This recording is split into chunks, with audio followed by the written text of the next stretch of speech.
welcome the anointed ones. Some fires burn houses, but others burn the hands of those foolish enough to light them. Chosen ones, let me tell you something chilling. Every act of cruelty they put you through wasn't just recorded in the shadows of your memory. It was echoed in the halls of heaven. Torture doesn't dissolve into silence. It multiplies into consequences. Science itself proves that energy never dies. It only transfers. And the agony they forced on you is now ricocheting back into their own lives, amplified. They thought they were watching you burn, but in reality, they were setting themselves ablaze. And here's the twist that makes it both tragic and darkly funny. They treated your pain like a playground, but forgot that God doesn't rent swings to bullies. They believed their fire was under control, but they accidentally summoned a wildfire. Now they're running around with buckets the size of teacups, trying to contain flames they can't even name. So buckle up, because tonight we're going to expose why their torture wasn't just cruelty. It was provocation. They angered God himself, and in doing so they lit a fire that doesn't die down. It only spreads. Number one, they didn't just hurt you, they challenged heaven's order. They didn't just hurt you, they challenged heaven's order. That's the part they never understood. To them, it looked like they were picking on someone weaker, someone isolated, someone they thought had no shield. But what they failed to realize is that chosen ones are not ordinary people walking the earth alone. You are connected to a divine blueprint, and your very existence is woven into a higher design. Hurting you wasn't just about betrayal, cruelty, or manipulation. It was rebellion against the one who placed you here.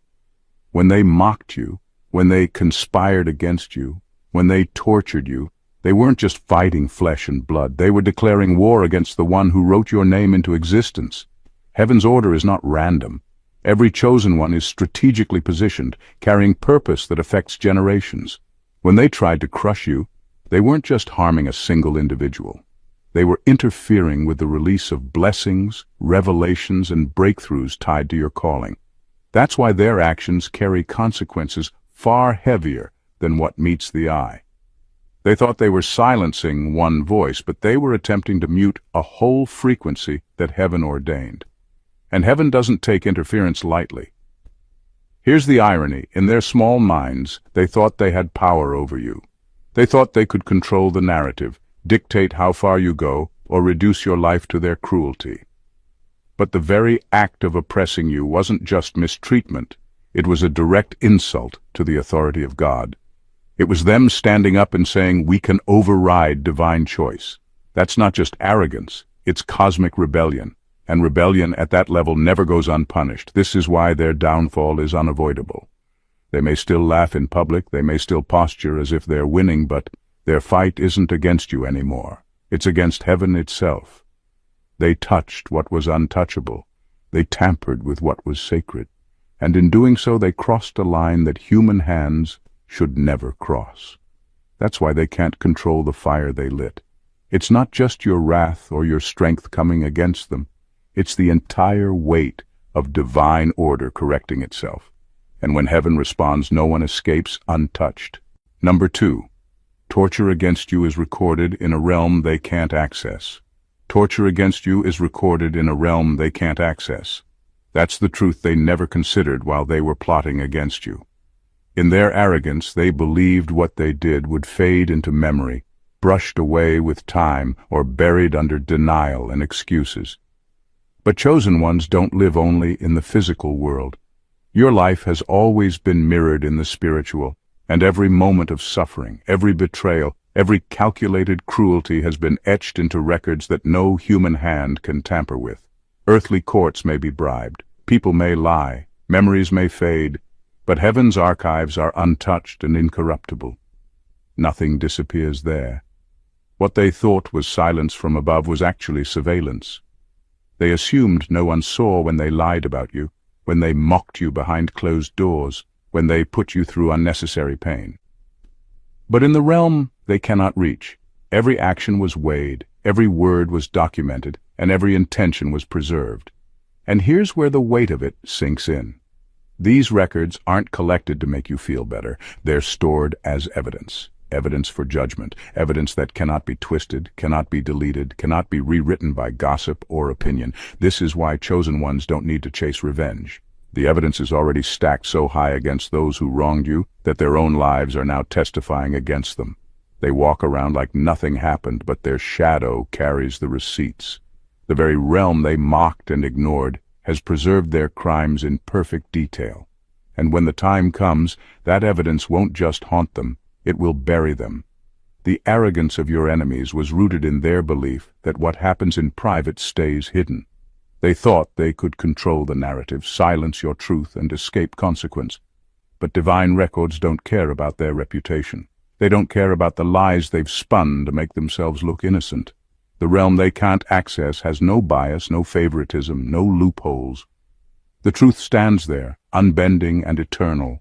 This is why their downfall is inevitable. It's not your word against theirs.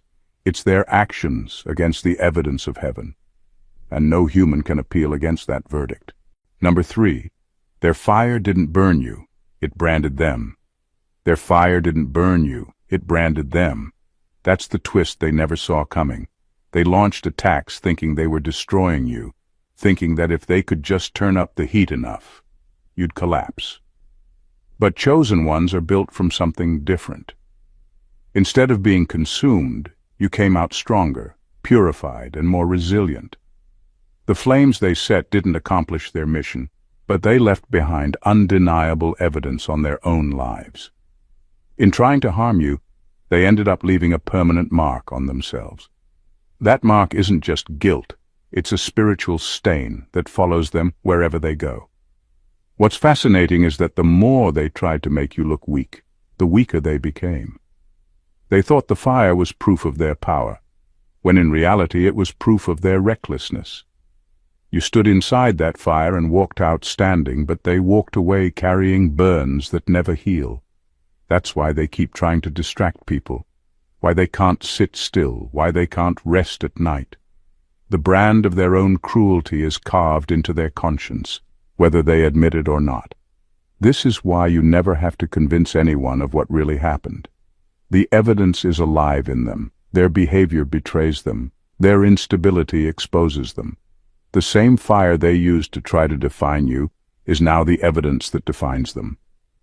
People can pretend not to see it, but the cracks always show. You don't have to announce their guilt. Life announces it for you. And here's where the irony stings the most for them. What was meant to bury you ended up branding them permanently. They thought they were controlling your story, but they were only writing their own downfall.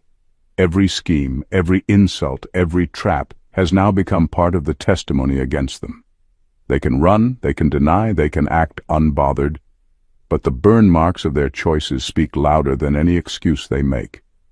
So while you've risen from the ashes with clarity and strength, they are the ones stuck with scars they can't hide. The fire they started never defined your end, it defined theirs. And now, no matter how far they go or how loudly they laugh, that brand remains, a silent reminder that they lit a flame that was never in their control. Number 4. They mistook God's patience for permission. They mistook God's patience for permission, and that mistake is what will cost them everything. When they mocked you, slandered you, and dragged you through trials that were never theirs to create, they looked around and saw no immediate consequence. No sudden collapse, no thunder from the skies, no dramatic punishment that shook their world. In their ignorance, they read that silence as approval. They assumed that because God didn't strike instantly, he must have been indifferent or worse, supportive of their actions. But patience from heaven is never permission. It's a setup. God's delay isn't weakness, and it's not neglect. It's the stretching of time so that every hidden thing can fully expose itself. They thought they got away with what they did because nothing happened overnight.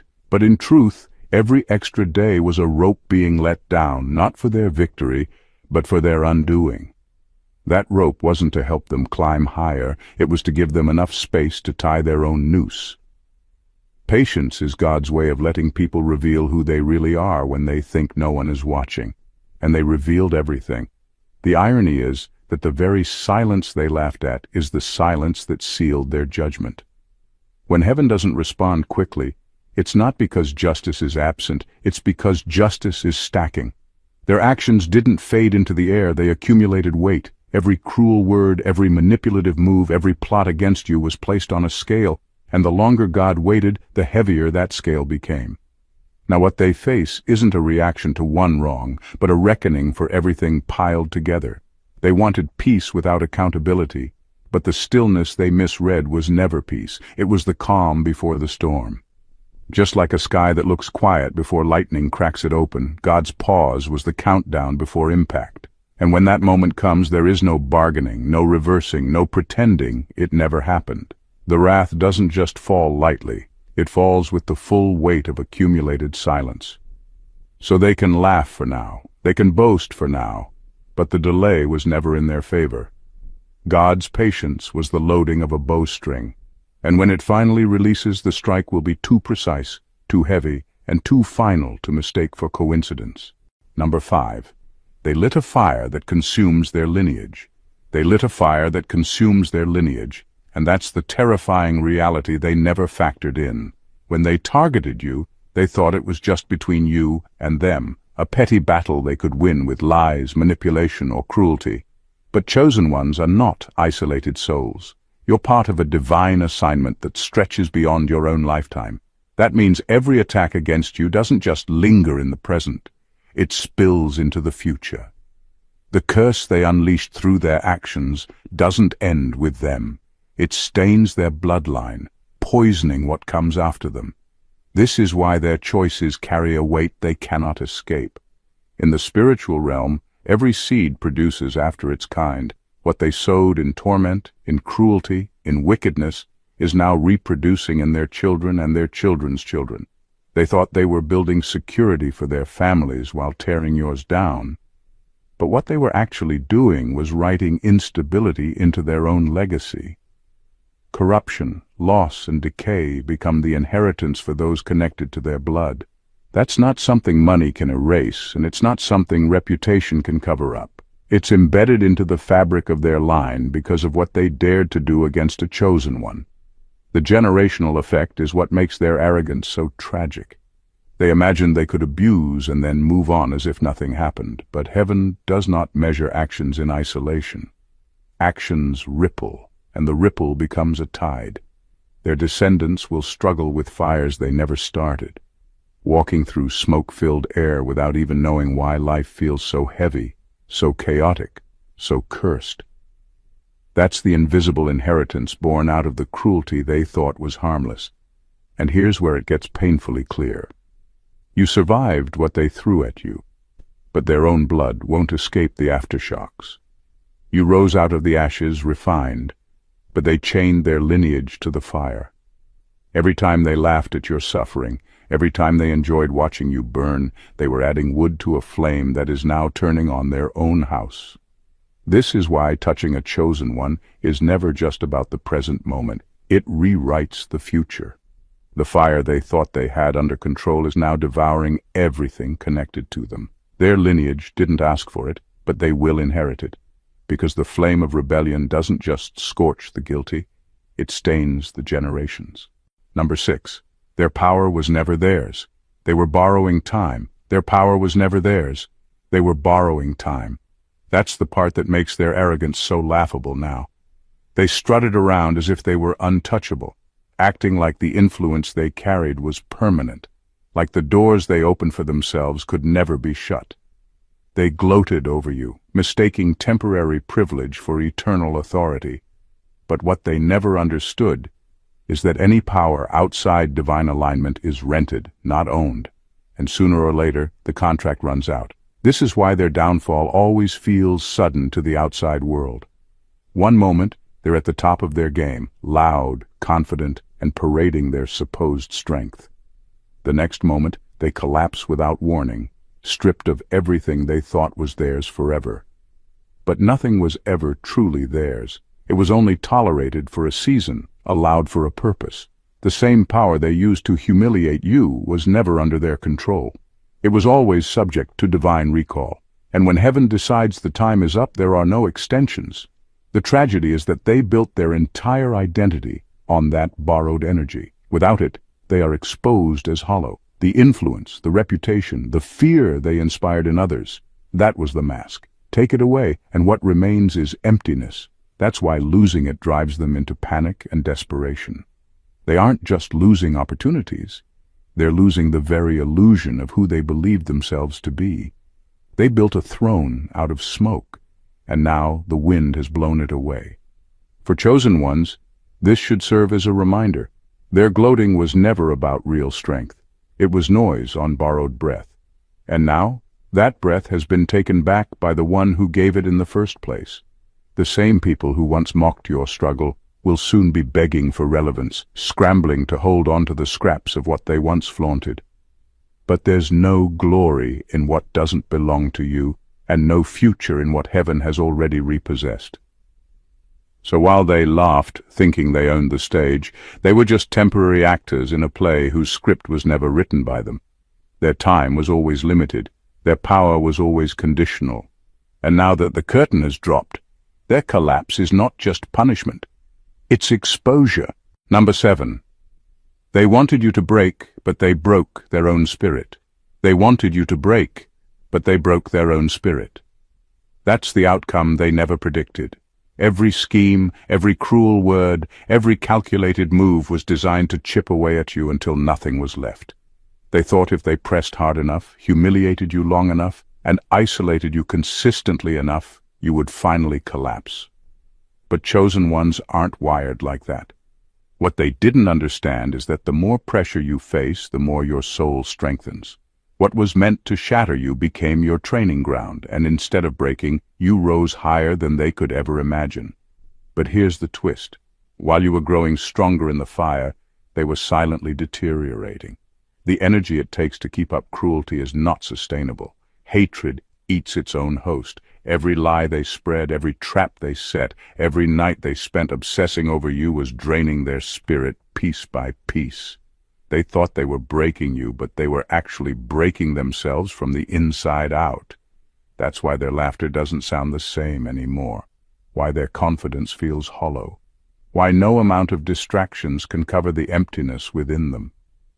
The truth is, your resilience exposed their fragility. The fact that you didn't fold under pressure forces them to confront a reality they can't stomach.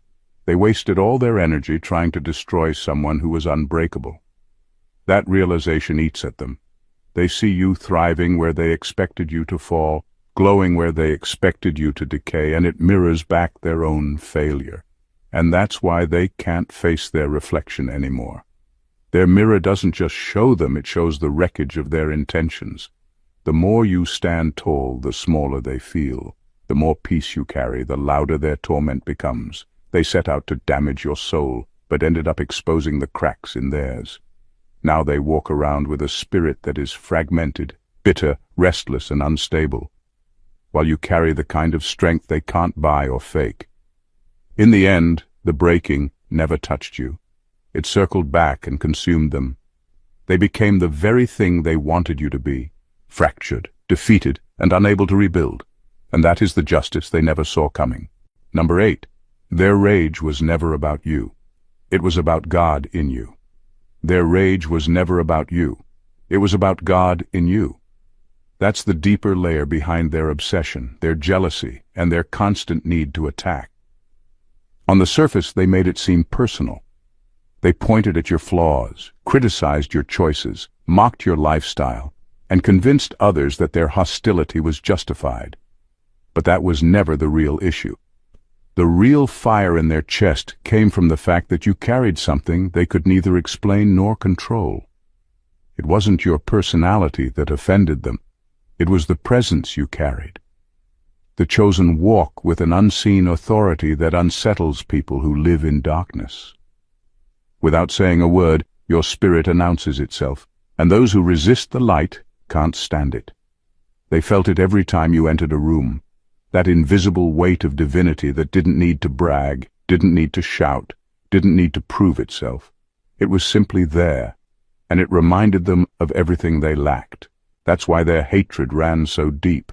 They weren't just rejecting you, they were rejecting what you represented.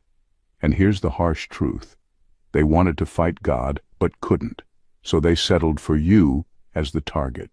You became the punching bag for their unresolved war against divinity. They hated the way your life contradicted their lies. They hated how your endurance exposed their weakness. They hated how your faith highlighted their emptiness.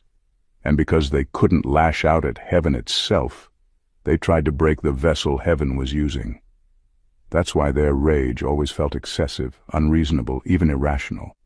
It was never about the little things they accused you of. It was about something far larger, something spiritual. You triggered their inner conflict simply by existing. They saw you, but what they really reacted to was the reflection of God shining through you. The most powerful part of this is that you didn't even have to fight back to win. Your survival alone has been enough to prove that their war was doomed from the start. You cannot extinguish a flame that wasn't lit by human hands, and so their rage has only left them drained, while the presence they tried to fight remains unshaken. They didn't war against you, they warred against God in you, and that's a battle no one has ever won. Number 9. Their attempts at control created their own chaos. Their attempts at control created their own chaos. And that's the part they'll never admit out loud. They believed they could dictate your life, steer your destiny, and keep you boxed into a role that served them. They tried silencing your voice, limiting your opportunities, twisting your story so it would fit into their narrative. They imagined themselves as master strategists, pulling strings and moving pieces on a board where they thought you were just a pawn. But every move they made to trap you only destabilized them. Control rooted in fear always collapses. They couldn't see that the very energy it takes to manipulate, monitor, and suppress another person ends up draining the one doing it. While they were busy setting snares for you, they neglected their own foundation. While they obsessed over keeping you down, they were eroding their own ground. That's why their lives look so messy now. Broken relationships, restless nights, sudden losses, and constant confusion. It's not coincidence. It's the fruit of their own obsession. What they thought was orchestration was actually self-sabotage. They fancied themselves as conductors of a grand symphony of domination, convinced they were in full control of the melody. But what came out of their efforts wasn't music. It was noise. Every scheme, every manipulation, every whispered lie only added more dissonance to their lives. Instead of harmony, they created chaos. Instead of building power, they dismantled their own peace. Meanwhile, you kept rising. The more they tried to cage you, the more obvious your resilience became. The tighter they gripped, the more they lost. And that's what stings them most. The realization that in trying to contain you, they revealed just how powerless they actually were.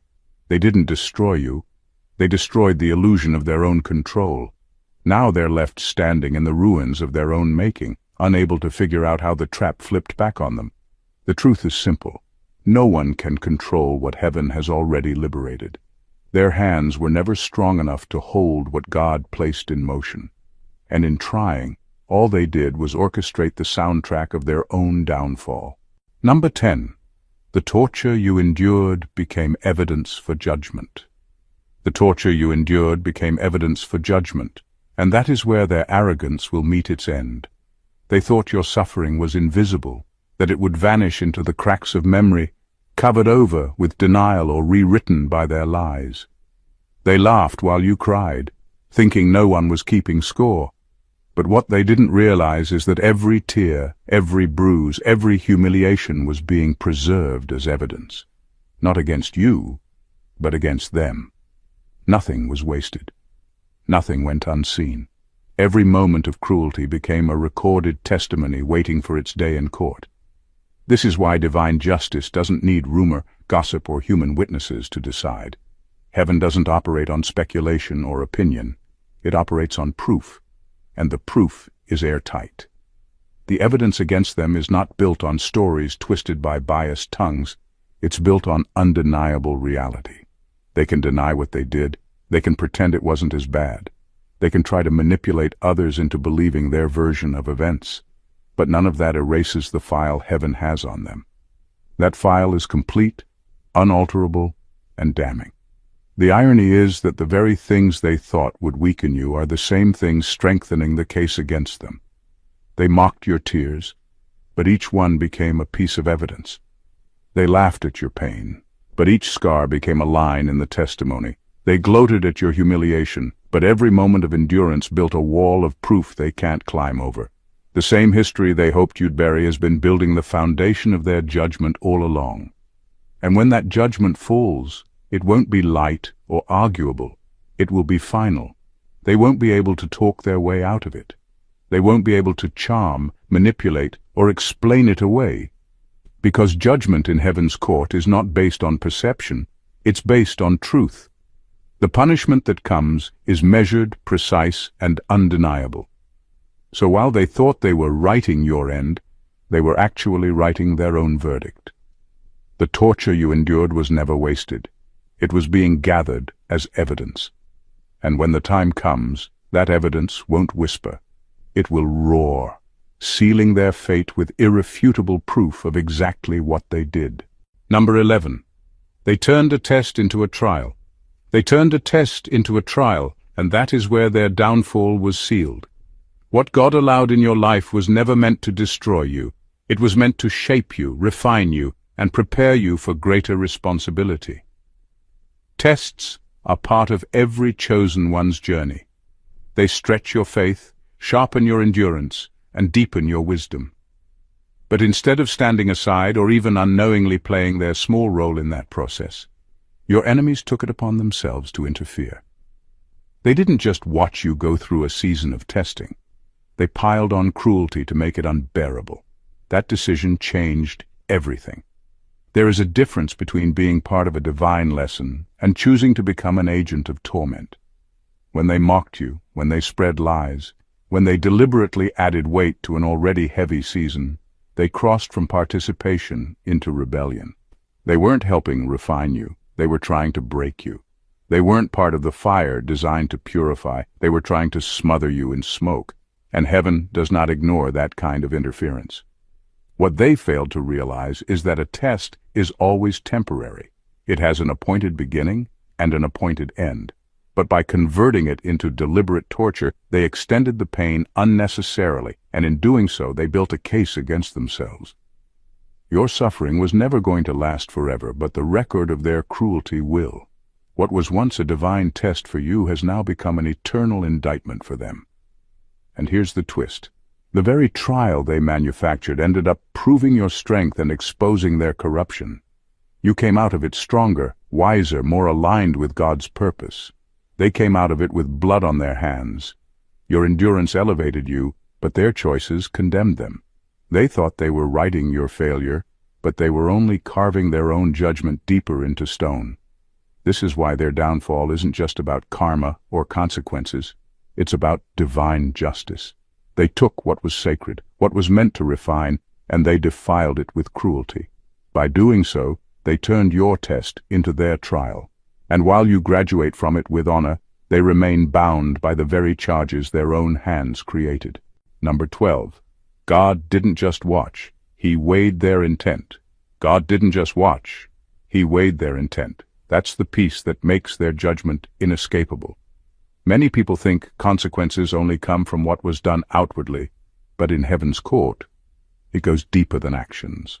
It reaches into the why.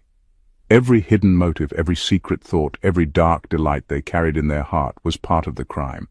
They didn't just hurt you by accident, they chose to.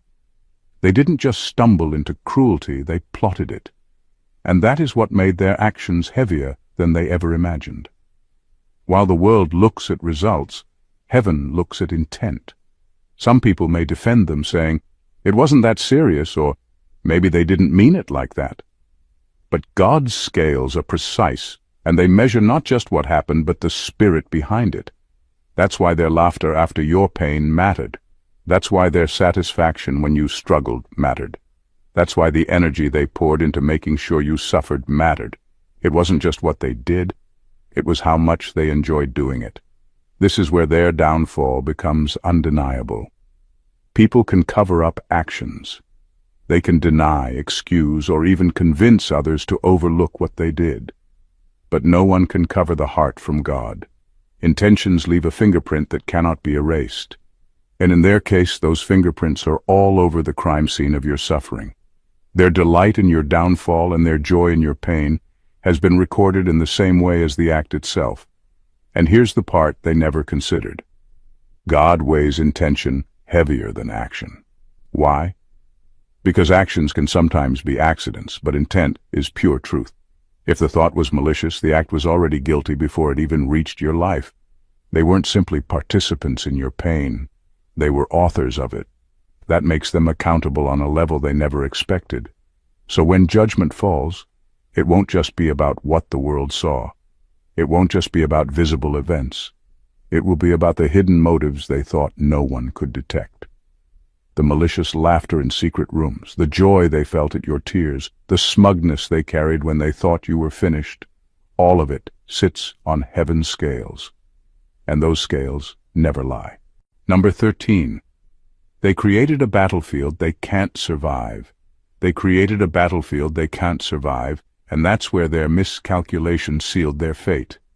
When they dragged you into conflict, they believed it was just you against them. They thought it was a matter of social power, influence, or intimidation, a small-scale fight they could win by sheer force, manipulation, or numbers. But chosen ones don't walk alone. By declaring war on you, they weren't just targeting an individual. They were calling out the God who sent you. They thought it was a personal feud, when in reality, they had opened a war front against eternity itself. This is the mistake of the arrogant. They assume their strength is enough to handle anything, forgetting that human strength has limits. They mistook your quiet endurance as weakness, not realizing that your silence was backed by a greater power. Every scheme, every lie, every trap was like them firing bullets into the sky, only to realize too late that heaven responds with storms. They provoked a dimension of warfare they were never built to handle, and in that dimension, their influence means nothing. Their numbers mean nothing. Their titles, wealth, or connections mean nothing. They picked a fight with a force that doesn't lose. The more they fought, the more they exposed their fragility. While they grew tired, drained, and chaotic, you kept standing. While they scrambled to maintain control, you kept moving forward. They thought they were destroying you, but all they were doing was writing evidence of their own defeat. That's why their lives are unraveling now. Because the battlefield they built wasn't yours to survive, it was theirs to collapse in. And here's the sobering truth. Chosen ones are eternal in purpose. Even when you suffer, you rise again because your calling doesn't end in defeat. But your enemies are temporary, tied to fleeting positions, fragile egos, and earthly power. When they pitted themselves against you, they forgot the scale of the fight. You carry eternity, they carry expiration dates. That's why the outcome is already decided. They created a battlefield, but they're not equipped for the war they ignited. They tried to take you down, but in reality, they only challenged the one who sent you. And no one has ever survived a war against God. Number 14. Their end will be a lesson for others. Their end will be a lesson for others, because some punishments are too weighty to remain hidden. What they tried to do to you in secret will be undone in the open, and their collapse will not only be about justice, it will be about education. God doesn't just deal with offenders to settle accounts. He also uses their downfall as a message. What happens to them becomes a living warning sign, a divine billboard that says, "Touch not what carries fire." They thought their actions would be buried. They assumed they could get away with tormenting you behind closed doors with no trace, no exposure, no consequence. But heaven has a way of turning private cruelty into public judgment. When their time comes, it won't just be whispers. It will be undeniable, visible, and loud. Others will see, and others will learn. The same crowd that may have once laughed with them will stand shocked as they watch their fall. This is the part that terrifies your enemies the most. Their punishment won't be something they can spin. No lies, no cover-ups, no manipulation of perception will rescue them when the scales tip. God makes sure their downfall cannot be mistaken for coincidence. It is clear, deliberate, and memorable. People watching will not just see a person failing, they will see the cost of touching what God set apart, and the echo of their end will travel further than they imagine. Friends, family, associates, even strangers who once entertained thoughts of treating another chosen one the way they treated you will pause and reconsider. Fear will spread, not because of you, but because of what was proven through you. Their collapse will show the world that chosen ones aren't ordinary targets and that the fire they carry doesn't burn out. It burns back. That's why their end isn't just about retribution. It's about preservation. It's about God making sure no one else forgets the boundaries of His protection over you. Their fall becomes a memorial, a constant reminder in the minds of those who witness it that some battles are too dangerous to start. And from that day forward, your name will no longer be tied to the pain they caused, but to the lesson their punishment taught the world. Here's the truth that ties it all together. Chosen ones. What they did to you was never going to vanish into thin air. Every plot, every act of cruelty, every ounce of pain they caused was recorded in heaven's ledger. They mistook silence for approval. They mistook patience for weakness, and they mistook you for ordinary. But in every step, God was stacking the weight of justice higher.